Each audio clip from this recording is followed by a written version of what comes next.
we are live on Facebook. Oh, we got some sound issues there. Oh boy. Do not like that. Alright, give us a second. We're going to get some buzz. New board things. The new board came in yesterday, so we're sorting through that right now.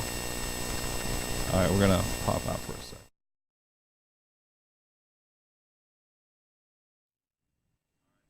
All right, we should be better now. We'll wait for it to come through the feed, make sure we don't have that buzz still. I know the recording's not going to have it, but... Just one sec.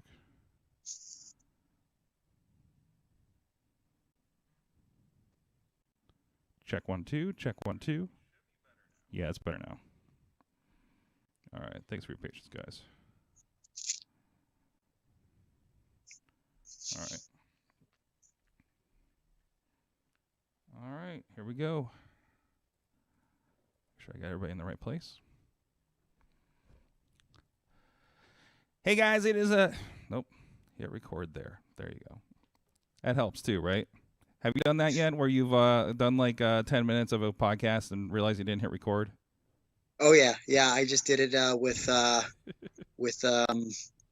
me and Nate Webb just had a podcast this weekend. And I was like, we were recording for like 4 solid minutes. And I was like, son of a bitch.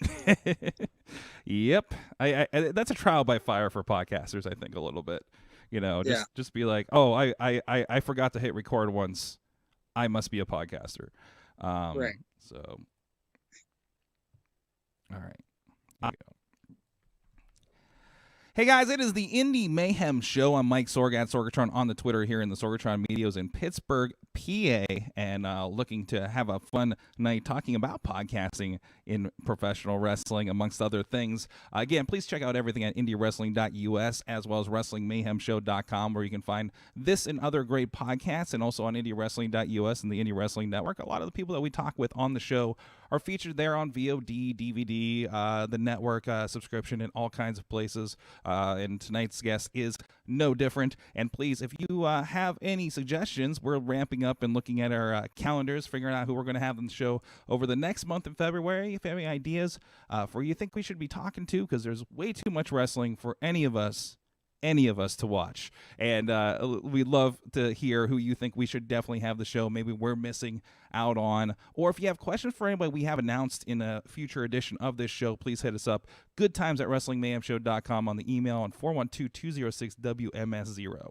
So this week I'm excited, and I know I've been kind of saying for a while, I was like, listen, I'm going to have this guest on the show, and I just want to talk about podcasting because I'm excited that he's got a podcast on, and I think at one point I was at a bar with him a couple of months ago in Erie, and drove home and said, oh, I wanted to say he should have a podcast, and then I found out he was starting his podcast like that week.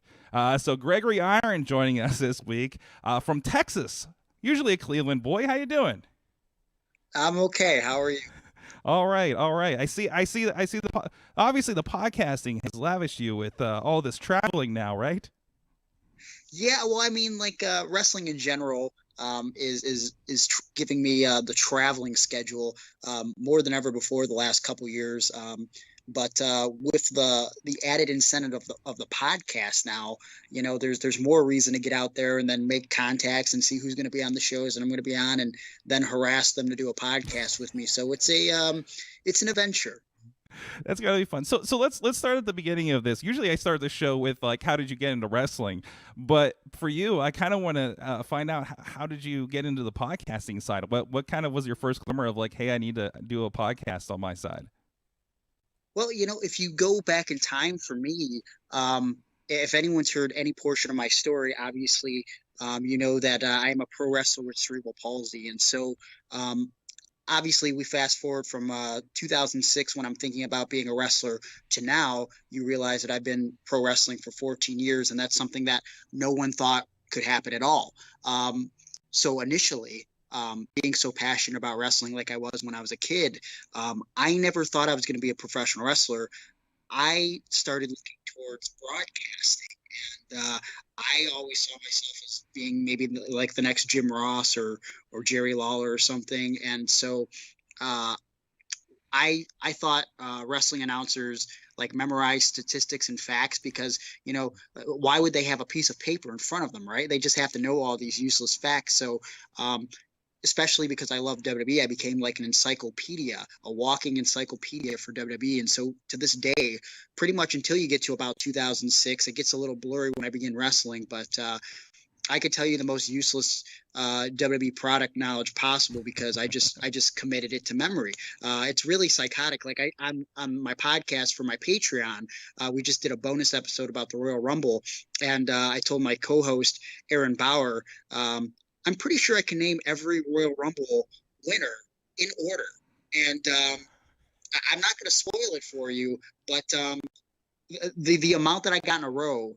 from 1988 until 2019 is pretty pathetic. So laying the groundwork with that, I initially went to college for communications, and I only lasted a semester before I got the bug for wrestling. And I didn't go to a specific college for broadcasting, which maybe in retrospect that would have been better for me because I went to a community college and I didn't like the idea that I had to learn other stuff too, like advanced math that would bear no help with me in regards of like doing radio, or television, whatever it was that I was going to get into. So I had started going to indie shows and then I started training. So there's kind of this gap of doing any type of communications from the time I became a wrestler, right?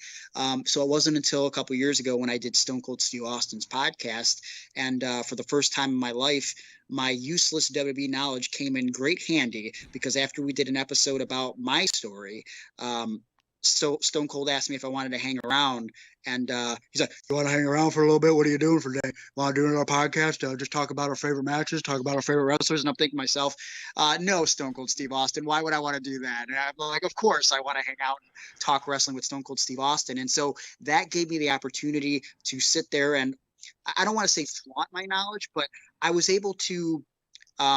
Because some of my favorite matches involve Stone Cold Steve Austin. I mean, like if Hulk Hogan was my favorite as a kid, Stone Cold was my favorite as an angsty teenager trying to figure out who I was and like rebelling against the man. So I was able to set Steve up for his own stories. And after the fact, we stayed in contact. We're still in contact to this day. And the feedback that he had got from the podcast was a lot of people were saying that they could see me having a podcast of my own. And when he initially told me, like, do you think you would want to do a podcast? I said, I don't know. The market's so oversaturated. Everybody has a podcast. You buy a microphone, you have a podcast. I don't know if I want to do it. But he had put that idea in my head. And then last year, for the first time, I quit my 9-to-5 job and I solely started focusing on wrestling and motivational speaking. And thanks to an investor, someone invested in some decent podcasting equipment for me because they knew the Stone Cold story. And they said, why don't you give this podcasting thing a shot? And that's pretty much how it began. So starting in September, I started to figure out the process and I launched my own podcast. And it's been, trial and error, but I think I'm getting the hang of it. Yeah, it is. It was really nice to see when this launched out. First of all, you mentioned Aaron. I remember Aaron from going up there and shooting some Prime Wrestling with you guys up in the Cleveland area. So it's good to hear from him because I haven't heard from him in several years being down here in Pittsburgh, including hearing some knowledge about Black Diamond that we film now about the rats or in the pyro and such. But that was a fun discovery. So one thing I know podcast is catching fire a little bit when every time I catch up with, we're filming shows every weekend, and when one of my camera guys is like, did you hear what happened on this podcast? And yours was coming up a lot. I don't know, just because we're kind of localized and run in some similar circles here. But you definitely, like, people were talking about it and what you're doing, and you it's not just an interview podcast. It's not just an Art of Wrestling clone or anything like that. Like, you're kind of digging into different things and developing segments that I don't see too many indie wrestlers in your position doing. Yeah, I didn't want it to be the same as everyone else. Like, and if you go back and listen to the pilot episode 0, which I didn't realize until I think a week before that I needed to put out a test episode to even get the RSS feed up and running. So like that was scary and like put me at my wit's end. But if you go back and listen to that, I was kind of talking to myself and just kind of getting an idea of like what the podcast might be. I knew there was going to be an interview format to it, but I knew I wanted it to be something more. And I said this on a couple other podcasts. Colt Cabana's podcast was very popular amongst fans and wrestlers based on his interview format. And I think when he changed his format a couple years ago and stopped doing the interviews, I think that left a lot of people disappointed. And I don't want to say that I want to be the guy to fill Cabana's shoes, because those are big shoes to fill. And I think in a lot of ways, not just in podcasting, but in wrestling in general, Colt laid the groundwork for a lot of guys in the industry on the independent level to make a living at this over the last 5 to 10 years. And we can never pay him back for that. But in my head, I wanted to at least give the idea of doing an interview form podcast a shot, especially because now there's younger guys coming around that maybe never got a shot on Cabana's podcast like I did, that maybe, I don't know if my interview style works out, that I can maybe shine some light and give them a little bit of a rub on the podcast. Mm-hmm. And, but on top of that, I knew the podcast would be a way for me to tell stories that I tell in cars and tell amongst my friends that I might not necessarily get to tell in interviews of my own, that like have kind of been hidden for the last 13 or 14 years that I've been in wrestling. Like, for example, one of the things we talk about this week on the podcast is a group of guys that we were forced to book in Pro Wrestling Ohio, referred to as Wally's Elite, which essentially was the promoter Wally, because he doesn't understand the difference between good and bad wrestling. He would throw these guys a bone that might not necessarily deserve an opportunity on TV. And they had always been an inside joke behind the scenes. Mm-hmm. But now that I have this format, like no one's ever going to ask me, so who are the worst wrestlers you've ever been on shows with that no one's ever heard of? But now that I have my own podcast, I can kind of bring these characters to the forefront that people might not know about otherwise. Like if anyone's been following the podcast, one of the biggest characters on the show, who's a real life guy, and I don't know if you ever came across him in your travels, Sorg.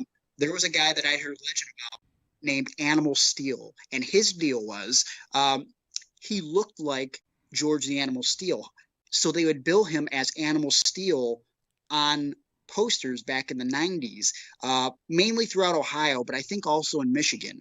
Now, his deal was his name was Howard Animal Steel, so you wouldn't find that out until Showtime or whatever, or in some cases he's just billed as Animal Steel, and people would approach him at the gimmick table as if he was the WWE Hall of Famer, right? And it became such a legend that when he ended up passing away, this Howard Steel character, people thought the real George the Animal Steel died, and it became like a news story in the Ohio area, because I believe this Animal Steel was born in like Lorain, Ohio. So even to this day, even after the real George Steel has passed away, people always laid claim to this Animal Steel, Howard Animal Steel, dying back in like 2005 and saying, it's such a shame that one of our own died, this huge wrestling legend. And it's just like things like that. People have never heard those stories. And so I want to be able to tell those stories. And I think it offers too a side of my sense of humor that sometimes I just can't display in a pro wrestling ring. And I think Aaron Bauer has been the perfect co-host. I think he's been one of the most underrated minds in professional wrestling. Obviously, he was based primarily out of the Midwest, but he was promoting shows and sort of wrestling and managing and commentating over the last 20 years. And his voice has been in the background of some of the biggest names in the history of independent wrestling that have gone on to do bigger things, like Johnny Gargano or, a host of girls from the AIW shows. I mean, EC3, you name anybody from AIW, chances are Aaron's voice has been behind, basically added the lyrics to the music that they were playing in the ring. So I just think he's a perfect co-host. And we're just trying to bring new and untold stories to light, and I'm having fun doing it. Awesome. And you mentioned like a lot of the background communications and everything. Like I always recall when I was helping with the Chair Shot reality show for a summer, when they're doing on locations, doing a show with you. We may have talked about this last time you were on. I just remember it stuck in my head. I think you had an LJN figure Hulk Hogan for some reason. and we were talking about how you were trying to get into writing and kind of diversify a little bit. And that's why when I last saw you in Erie, it's just like, oh, hey, he should do a podcast, because that came to me. So this is kind of that extension of that conversation we had all those years ago. Yeah, and it's one of those things too where I've always been a fan of writing, and it's just one of those things where, again, I didn't think I would be a wrestler, but lo and behold, I became a wrestler. So some of those other, I guess, artistic fulfillments that I got with wrestling, kind of driving it, kind of fell to the wayside. And as I've progressed as a wrestler, and I became more realistic about things, I decided to focus more of my passion on the things like writing and stuff, just to see, like, there's more than one way to take your passion and parlay it into the business aspect of making money in the wrestling, right? Like when I started wrestling, the goal and the dream was, one day I'm going to go to WWE and hopefully make some money, and not even get rich. Getting rich was never the goal. It was just to live comfortably. And I think in a lot of ways, as I've grown up in the wrestling industry, it still is the goal. But now more so than ever, my mind is more on terms of like, what, I would love to go to WWE. I would love to be there with my best friend, Johnny Gargano, or one of my closest friends in the world, Vic Joseph, and be sharing laughs and stories with them on the road for the same company. But that might not ever happen. And even if it doesn't, that's okay. And so I'm focusing my mindset towards things like the writing and the broadcasting aspect, as well as wrestling, because again, I feel like there's so many ways that if you have a passion for this business, and just because you don't get the spotlight on you in one way, like I do think that if I never get signed to a major contract, I guess it would be a lost opportunity, I think, in a lot of ways, because I do think I could do a lot of good for not just the developmentally disabled community, but for wrestling fans and people outside of wrestling as a whole, to see someone who is undersized and had been bullied his whole life and had the odds against him to overcome the odds. Like, I think there's money left on the table if that never happens. But I'm a logical person, and again, I'm passionate about wrestling. So as long as I can make a living somehow in the realm of wrestling, I'm okay with that. And that's why, when I started doing things with Justin LaBar, I think I started doing that almost 10 years ago. Yeah. Just a little bit more writing on the side. And behind the scenes, what people never realized was pretty much from the day that I started in wrestling, because of my connection with Johnny and the connection with Pro Wrestling Ohio and Prime Wrestling, I was doing a lot of the writing behind the scenes for the TV show, along with Joe Dombrowski, and coming up with storyline ideas. And that's something that I never wanted to bring to light, because I was smart enough to know that as a young kid in the wrestling industry, when you walk up to a guy who's been in the business 10, 12, 15 years, and you've been in the business too, and you're trying to dictate what they're going to be doing in a storyline or what their promo is going to sound like, you're probably going to get a lot of heat for that. And so I kind of I stayed in the shadows as far as doing that. And I was smart enough to know that I was learning on the job. So it's kind of always been a thing that I've been doing throughout my course of my wrestling career, is just kind of learning the other aspects of the business. And I'm just very happy. And in a lot of ways, I'm very fulfilled doing the podcast now, in terms of like sitting down with my friends and sitting down with guys that maybe I've been friendly with, but have never had a real in-depth conversation with, and getting to know them better, because there's nothing that makes me happier other than being in the ring than to talk wrestling and to share that passion with other people that are passionate about it. And I think that applies to all aspects of life. Like anything that we do, you might not understand an aspect of something, like, I'm not big into, I can't do anything musically, right? But if I met someone who had a passion for music and was very good at it, and I could see it in their eyes and I can hear it when they talk about it, like, that's contagious. And I feel that's the way I feel about wrestling, and to share that aspect with someone, it's pretty incredible. Love it. So tell me about, let's talk for a moment here about, you talk about you're in Texas for wrestling, obviously, but also you're doing motivational speaking. Tell me a little bit about, for people that don't know that side of what you're doing there, how that came about, and how you're doing with that these days.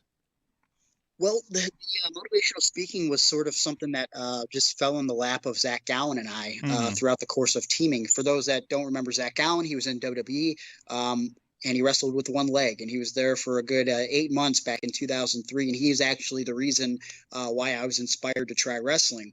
And now, through happenstance and circumstances, over the years, we formed a tag team, and we did one show in particular. I don't remember exactly where it was, but the guy who booked us said, "Hey, I got you guys booked for a speaking gig before the show, and we're going to give you X amount of dollars," which was way more than we would ever get for wrestling. And so the guy says, "You guys have done that before, right?" And we said, "Oh yeah." And then me and Zach privately like, "Oh crap! Like we don't like we're now gonna talk to these kids in school. Like we don't know what we're doing, right?" Mm-hmm. And so we just kind of like strategized and like thought about it and like what's the story we want to tell to these kids. And it was one of those things where together, much like we do in the ring, where we could have been competing against each other as these two different disabled guys, as a tag team, we realized that the sum of the parts were greater than the individual.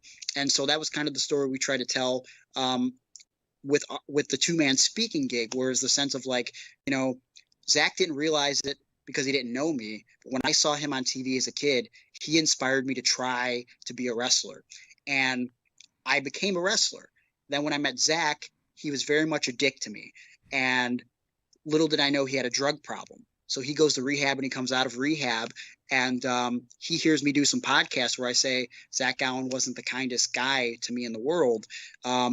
Zach reached out to me, and he apologized, and he was trying to get his, I want to say feet, but his foot back underneath him. And and he suggested the idea of the tag team. And it was one of those things where, had it not been for me, in a lot of ways, I inspired Zach to keep going as a wrestler. Mm-hmm. And so those stories sort of intertwine. Like when I needed Zach at the most, he was there for me. And then as I got older, Zach needed me, and I was there for him. And also, I don't drink, I don't smoke. So like on our road trips together, like there's no temptations. So he knew I was a good influence. And so it's something you can't write, and it's something that we could share with kids in schools, that like, hey, like this is the circumstances we faced, and this is how we overcame them. And we just made a good connection with the kids, a good connection with the school, and it was one of those things where we started saying to ourselves, well, maybe we should focus more on that. And Zach kind of pulled the trigger on it as an individual before I did, and he found a speaking group called Cool Speak, based out of New Jersey, I believe, and I started doing some stuff with them over the years, and it's been one of those things where Zach is full-time with Cool Speak. I am not. And so I've been just kind of like carving my own path. And it's one of those things where if I can get an opportunity to work with an organization with Cool Speak, great. But the speaking community and getting speaking engagement when you're first starting out and growing, it's much like it's no different than professional wrestling or being in a band, where it's kind of like making connections and putting yourself out there. And I think the hardest part for me is knowing how much that motivational speakers get paid. It's hard for me to sometimes go to these schools knowing that they're going to pay me what I'm going to get paid. And I think to myself, geez, do I really deserve this? Because in my mind, when I look in the mirror, much like, a lot of people see me as Gregory Iron, the wrestler. When I look in the mirror, I'm not Gregory Iron, the wrestler, the motivational speaker. I'm just Greg, right? And so I think to myself, what warrants me to be able to deserve this amount of money for wrestling or for speaking to kids for an hour and just sharing my story? And sometimes, I just have to tell myself that, like, I don't want to say I earned it, but like, or I deserved it, but like, I'm worth it, and that's something I try to parlay to all the kids too, young and old. And it's just, sometimes people see us better than we see ourselves. And it's still a growing process every day, especially as an adult at 33. I still face a lot of challenges and a lot of downs along with the ups on my roller coaster. And so I just try to stay positive and constant. And I have a few gigs lined up, and I just try to keep it constant, man, and not overwhelm myself, because as I said, on top of the speaking, I got the wrestling, I got the podcast, I got my hand not hands. See what I did there? I got my hand in a lot of different buckets right now, and I'm just enjoying it. Just as long as I can stay afloat and just inspire people, whether it be through wrestling or speaking or the podcast. I mean, that's really what it's all about. I get to learn that more and more as I get older. That's just about sharing your story and keep people going through your experiences. That's awesome. And those are stories I like to hear about, like how anybody in the indies can kind of invest in themselves like this, be kind of your own small business of a person and do these kinds of things. And for you, I'm seeing kind of we talk about that diversification and everything. And of course, Colt kind of laid that out for us, and everybody gets to kind of make their own path through it. So, well, I do want to talk about the first thing, wrestling, just a tiny bit. I only got one main thing to talk about wrestling, and I got questions about, because I'm following your feed, and I saw the most interesting group pop up, and I believe Game Changer Wrestling, if I'm not mistaken, this 440 group. This is you, Gregory, Ricky Shane Page, Atticus Cogar, and Eddie Only. Was the first, like, how the hell did those guys to get together? And the more I'm seeing the images and the videos, it kind of makes more sense. Well, the way it came about was just kind of it was a matter of circumstances for the most part, and it was one of those things where Ricky Shane Page had stolen the Game Changer Wrestling belt from Nick Gage, and it got a lot of publicity, and so Ricky sort of had this idea that he wanted a stable of guys backing him. Mm-hmm. And not like a gang type situation, because Nick Gage is all about gang affiliation. And even though we're very hated and we're treated as though we're a gang, I'd like to think that it's a friendship affiliation. And it's one of those things where it's like, we're not out to do illegal activities like someone like Nick Gage who gets cheered. We're out there just to watch each other's back in a lot of ways, do what we believe is right. And, I think Ricky has really spelled that out with his nickname that he's given himself, the Deathmatch Robin Hood, and it's just one of those things where Atticus Cogar, who was a student of Ricky Shane Page, was booked for a GCW show. Things lined up where I just happened to be the driver for the vehicle that weekend. Nick Gage tried to take back his belt. I was waiting outside in the car as the getaway driver. Ricky and Atticus hopped in the car, and we successfully kept the belt in our possession for another month. And there was a series of vignettes that were filmed with it, and it just kind of started catching fire. And Ricky really decided that he wanted people that were his friends that he could trust backing him, which is why he entrusted in Atticus, which again, he was his student, and that kid has come a long way from when he first started out. When he started, he had a bad attitude. He was going down the wrong path, and then eventually he realized, oh no, I might not go that far in wrestling if I don't start taking the advice of guys who seem to legitimately care about me. And when I say that, guys like me, guys like Ricky, who would spend time with him in school when he was training at the Roaring Elbow. And then Eddie Only comes into play because he was another student of Ricky Shane Page, and he's a guy who's been making buzz for himself over the past couple years, and he's doing a lot more of the death matches, and he's really made a name for himself in the production in AIW, and has got some buzz behind him. And two, when I first met him, I immediately had a connection with him based on mutual friends through Johnny Gargano's family and Eddie Only's family, and growing up in the same neighborhood. So it's really one of those situations where, again, it all comes down to friendship and knowing that we have each other's back. And we were recently talking about this on a road trip home. The tension that has been in the air at these GCW shows is unlike anything that I've ever felt in 14 years of wrestling. I mean, and it sounds super generic to say that, but like, you could really cut the tension with a knife. And there's been fans that they're throwing middle fingers in our faces, and they're like trying to push us around and stuff. It's funny. They won't put their hands on Ricky for some reason, but they'll try to come at Eddie or Atticus or myself.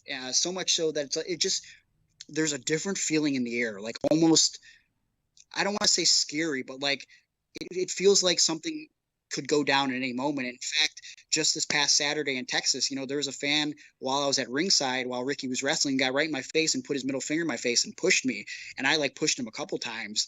And I I said some very explicit things to him, and he kept getting up, and I pushed him again, and it was getting to the point where had I punched him in the face, I don't think anyone would have blinked. But there was a part of me that, while I wanted to punch him in the face and I wanted to show him, like, you don't put your hands on the performers, I knew that was going to take away from what was happening in the ring. And so just the fact that in 2020, there is a group of guys that can rile up a crowd and kind of evoke that kind of emotion to where we're blurring the lines between good and bad, reality and fiction. I think it's something special. And I guess that just goes to show, I don't know, the level of following Nick Gage has, that's really inspiring this, I guess, uprise of violence. I mean, I don't really respect it, and I don't get it because I grew up with convicts my whole life as parents, and I don't think they're good people. So the fact that someone like Nick Gage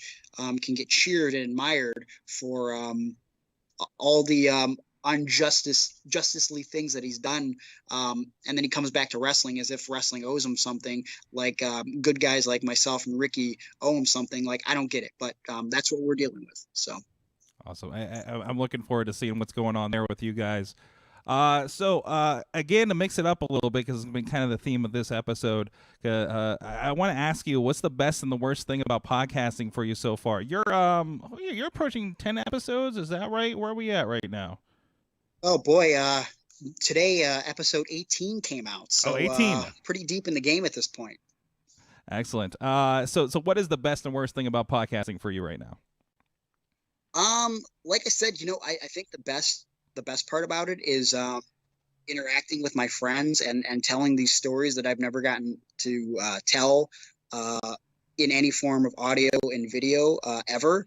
To be able to show my side as a human being, I think, in a lot of ways. And I mean, the worst part is, even though they're my friends, sometimes it's like bugging people. I mean, I don't want to use the term bugging, but I feel like sometimes, with the overabundance of podcasts in the world, sometimes, I mean, I've been on the other end. Like, there's people that reach out to me with poor grammar or poor English skills in general, with 5 followers on Facebook that want me to do their podcast, and then they say, well, it's only going to be 90 minutes. And I think to myself, like, what's the benefit for me? Like, there's been guys over the years where I think, I don't think it's out of the realm of reason.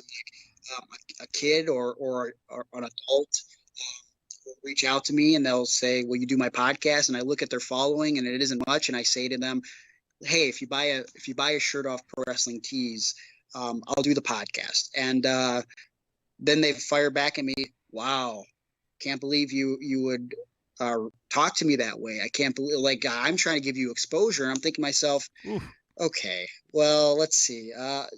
Again, you have like 5 followers and your profile pic is that of an egg. I mean, like, who's really getting the exposure here? So it's like, I'm more than willing to help someone out within reason. But in general, because anyone can do them, I think podcasts got kind of a bad name. So sometimes I feel weird approaching my friends and being like, hey, do you want a podcast with me? Knowing that it's in longer form and knowing that we might talk for an hour. Sometimes not only on top of that, do I feel like I'm bugging them, but like, then you have to find the time at a show or before a show and hope that you find a quiet area. And for the most part, I've been lucking out. And I've had no problems getting anyone to do it. But I think part of my problem too is, I like doing the podcast in person. I feel like, some guys are like, let's just do it over the phone. And like, there's a level of personability that is lost when you do it on the phone. And I don't mind Skype right now, but I just feel like when you're in person, there's a different form of interaction. I feel like had I done the podcast with Stone Cold Steve Austin over the phone, I wouldn't have got the same sort of genuine reactions out of him. And there was something that kind of motivated me in that moment. Like, going into the podcast with Stone Cold, I thought to myself, if I say one thing that Stone Cold Steve Austin agrees with as far as like wrestling psychology or timing or match structure, or I say something that makes him laugh once, like, that's a victory. And there were so many times that I made him genuinely laugh. There were so many times that we agreed on things. And I'm thinking, again, I'm just Greg Smith from Cleveland, Ohio. I don't see myself as an equal Gregory Iron, but I guess in a lot of ways Steve did. And so that experience gave me confidence, and it made the conversation better, I think, for the listener. And that's what I find, that's what I want to do with my podcast. Like, I don't want to have some disingenuous conversation over the phone. Like, I want to meet up. I want to talk for a little bit. I want to share a drink or two and talk about life and wrestling, you know? Absolutely. So I know we gotta let you out of here. I know it's Wednesday night. That means there's wrestling, because there's wrestling every damn night. I'm not gonna ask you to tell us which team you're picking to watch tonight. But thank you so much for, and one of these days we will have to get you in the studio. We of course, distance and everything, because I share that philosophy for sure. Yeah, no, I would love to do it in studio, man. And this has been a pleasure. I really appreciate the opportunity. Awesome. So once again, give me the rundown. Where can people check out the podcast, or what's going on with you? Basically, you can find the podcast on iTunes and all major podcast downloadable site thingamabobs. I think that's the technical term. Yeah, that works. Again, still working out the whole podcasting thing. I've actually recently started editing myself, and so it's a growing thing for me. But it's available on iTunes, anywhere you download podcasts. Every Wednesday it drops. Sometimes I drop it a couple hours early, but if you subscribe to the podcast, you'll get it as soon as possible. And I've been putting a lot of additional content on a Patreon that I just launched at patreon.com/Iron on Wrestling, where I'm doing bonus episodes, like complete 1-hour episodes, usually at the very least. And some of the previously released episodes, there's bonus content, like additional 15, 20, 30 minutes sometimes, that you're not going to hear on the free download on Wednesday. And on top of all that, you can find me on Facebook. Just search Gregory Iron, Twitter at Gregory Iron, Instagram at Gregory_Iron. And of course, you can buy t-shirts at prowrestlingtees.com/Gregory Iron. And if you want to book me for wrestling or motivational speaking, just go to my website, Gregory-Iron.com. I tell you what, the supplemental content that you've been doing has been great. I think I was bugging you, asking when the Family Guy induction ceremony was going up at one point.